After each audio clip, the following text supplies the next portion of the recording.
જય શ્રી કૃષ્ણ, જય ગિરનારી। જો અત્યારના ફટાફટ 6 વાગ્યામાં ઉઠી છોકરાઓને સ્કૂલે મોકલા અને જા ઘરનું કામ પતાવીએ છીએ। ઘરનું કામ પૂરું થાય એટલે આગળ આજે બજારમાં જવાનું છે। છોકરાના કાલે પેલું પેપર છે, એક પેપર વહી ગયું શનિવારનું, કાલે હિન્દીનું પેપર છે। એ પેપર પૂરું થાય એટલે પાછું આવતા શનિવારે વિજ્ઞાનનું છે અને પછી રેગ્યુલર ચાલુ થાય। તો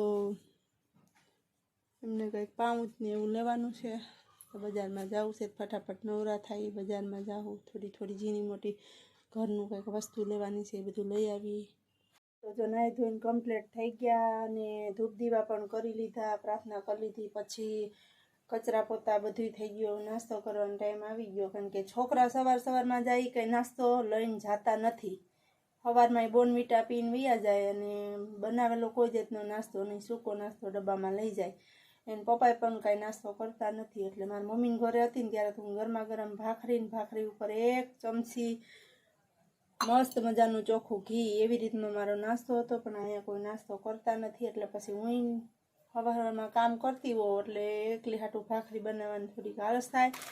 અત્યારનો આપણો સાંજનું પડ્યું હોય ને તો તળીને રોટલીને એવું કંઈ ખાઈ લેવા જાય, કાંઈ છે નહીં। તો આપણો સવારનો નાસ્તો કરાય નહીં, આવો નાસ્તો પણ તોય કરીએ છીએ। આ ફ્રૂટ સલાડનો ગ્લાસ, આ રીતનો કંઈક નાસ્તો છે।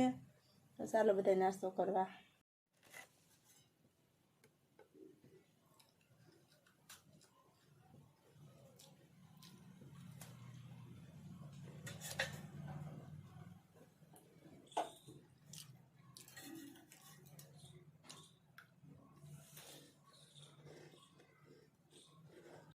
આપણે બપોર થવા માંડ્યા અને જો કંઈક આ ગુવારનું શાક, ગુવાર અત્યારે 30નો 250 છે। ખાસ કરીને ગુવાર અમારા બાળકોને બહુ ભાવે ને પપ્પાને બહુ ભાવે, તો આજે ગુવારનું શાક કરીએ અને રોટલી અને રોટલા બે કરશું, જેને જે ભાવે એ। ગુવારમાં અમારે સાત્વિક સાહેબ હાટુથી બટેટું નાખવું પડશે, તો એને રોટલી જોઈએ, એને પપ્પાને બાજરાનો રોટલો જોઈએ, એટલે રોટલી ગુવારનું શાક, પાપડ, સંભારા બધું કરશું।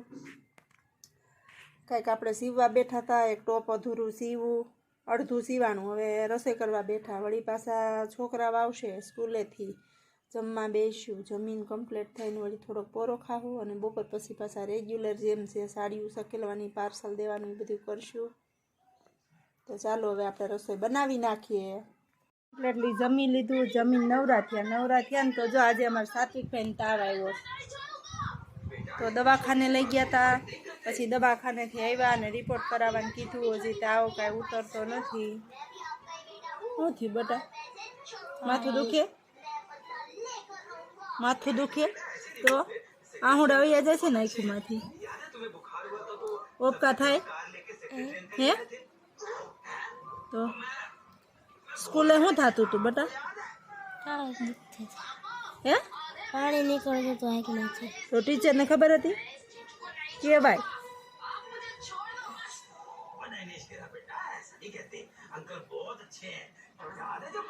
તો જો હજી એવું થાય ને તો બપોર પછી રિપોર્ટ કરાવવા જવું છે। રિપોર્ટ કરાવી આવું, કાલેનું પેપર છે એટલે મારા દીકરાને રિપોર્ટ કરાવી આવી અને દવા લેવડાવી લો। અને અમે જો હવે ખાઈ પીને નવરા થયા એટલે જો સાડી લઈને બેસી ગયા છીએ। સાડીઓ હકેલવાની, લેવાની, દેવાની એ બધું કરીએ છીએ। તો કમ્પ્લીટલી આ સાડી લેવાની છે, ત્યાં કાંઈ માંડી દીધી છે। બપોર પછી પાર્સલ નાખવાનું છે અને ભાઈને દવાખાને લઈને જવાનું છે। મારા દીકરા હાજો થઈ જાય બેટા, એકદમ મસ્ત મજાનો હાજો થઈ જાય। કાલમાં દીકરાની હિન્દીનું પેપર છે, તો આવી જ રીતે કંઈક રોજિંદુ હાલે રાખે। બાકી જય શ્રી કૃષ્ણ, જય ગિરનારી, મેળા બીજા બ્લોગમાં અને અમારી ચેનલ યુટ્યુબમાં રમીલા ગોંડલિયા છે, તેમાં અવનવા વિડીયો અમે બહાર ગયા હોય બધી કુદરતી પ્રકૃતિનો આનંદ માણવા, એ બધાય અવનવા વિડીયા છે। તો જોજો, લાઈક કરજો, શેર કરજો અને સબસ્ક્રાઈબ કરજો। જય શ્રી કૃષ્ણ, જય ગિરનારી, મેળા બીજા બ્લોગમાં।